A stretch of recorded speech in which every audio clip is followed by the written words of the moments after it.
ইহুদি রাষ্ট্রগুলো মুসলিমদের উপর নির্যাতন করতেছে, আল্লাহ পাক যে বলেছেন এরা আমাদের বন্ধু নয়, এরা আমাদের শত্রু, তোমরা শত্রু মিত্র চিনো, বিশ্বাস করো তোমাদের প্রকৃত বন্ধু হলো এই উম্মার আলেমরা। ও আমার জাতি, বিশ্বাস করো এই উম্মার আলেমরা তোমাদেরকে ভালোবাসে। তোমরা বিভিন্ন দুর্ভিক্ষ আসলে, বিভিন্ন ধরনের বান আসলে, বিভিন্ন ধরনের কষ্টের মধ্যে পড়লে, সিলেটের দিকে দেখো বন্যার বানবাসী মানুষের পাশে দাঁড়িয়েছে উলামায়ে কেরাম, কুড়িগ্রামের দিকে বানবাসী মানুষের পাশে দাঁড়িয়েছে উলামায়ে কেরাম। আমার এই কথাগুলো মিথ্যা না সত্য? কথা বলেন। সমস্ত দুর্যোগে দুর্বিপাকে মানুষের পাশে দাঁড়ায় আলেমগণ। এই আলেমরা তোমাদের বন্ধু, এই আলেমগণ তোমাদের শত্রু নয়। যারা আলেমদের থেকে আওয়ামদেরকে দূরে রাখতে চায়, ইতাআতির নামে, ওয়াজাহাতির নামে, এই সেই নাম দিয়া তাবলীগের মধ্যে বিভিন্ন ভাবে আমাদের মধ্যে ফাটল তৈরি করতে চায়। আমরা ইতাআতি ওয়াজাহাতিতে বিশ্বাসী নই। আমরা বিশ্বাস করি আমরা এক উম্মাহ, এক জাতি, আমরা মুসলিম। মুসলিমদের আমরা ইন্নামাল মুমিনুনা ইখওয়া, আমরা মুমিন ভাই ভাই। আমাদের পরিচয় আমরা মুসলিম। আমরা আল্লাহকে বিশ্বাস করি, রাসূলকে বিশ্বাস করি, কোরআনকে বিশ্বাস করি। আমাদের ধর্ম এক, আমাদের নবী এক, আমাদের কোরআন এক। সমস্ত ভেদাভেদ ভুলে যাও, আসো এক হও। এ জাতির আলেমরা তোমাদেরকে ভালোবাসে। আরে এরা তো ফসলুদ্দিন আনি দাওলা, রাষ্ট্র থেকে ধর্মকে অনেক আগেই আলাদা করেছে।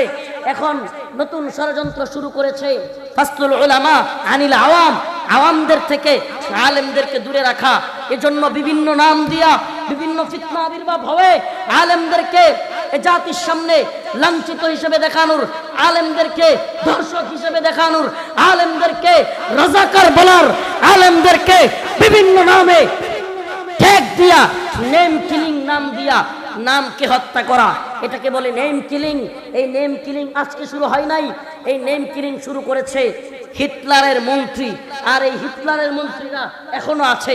আজকেও আপনাকে যদি মারতে হয়, আপনাকে খালি নাম দিবে, একটা নাম দিবে, এই ব্যক্তি হলো জঙ্গি, এই ব্যক্তি হলো মৌলবাদী, এই ব্যক্তি রাজাকার, এই ব্যক্তি ধর্ষক।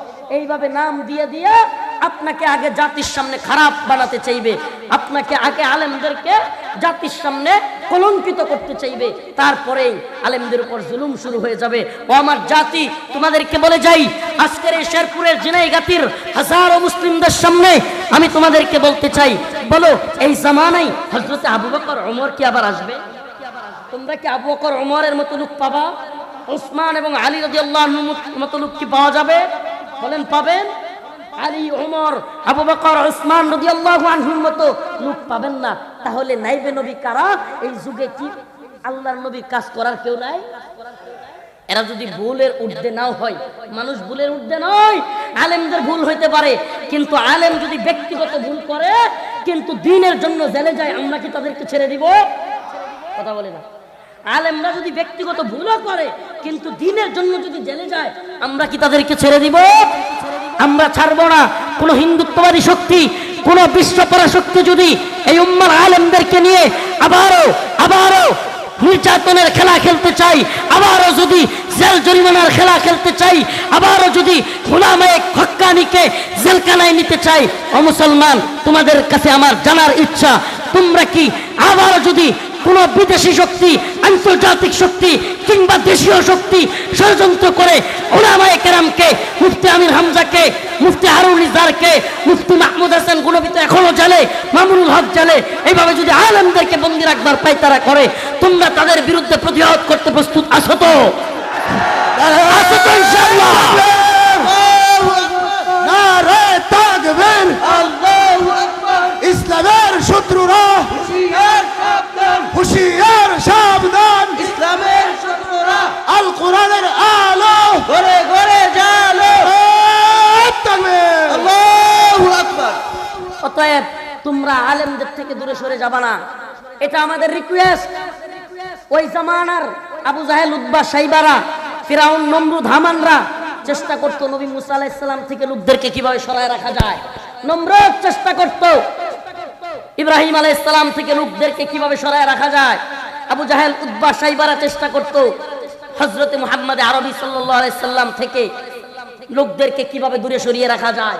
আজকের ফিরাউন নমরুদদের কাজও সেম। আজকের ফিরাউন নমরুদ আবু জাহেলরা একই পায়তারা, একই চেষ্টায় আওয়ামদেরকে, সাধারণ মানুষদেরকে আলেমদের থেকে দূরে রাখতে চায়। আপনারা কি আলেমদের থেকে দূরে থাকবেন নাকি আলেমদের পাশে থাকবেন? আলেমদের পাশে থাকতে হবে। আল্লাহ পাক আমাদের সবাইকে শত্রু মিত্র চেনার বুঝার তৌফিক দান করুক। আরো জোরে বলেন আমিন।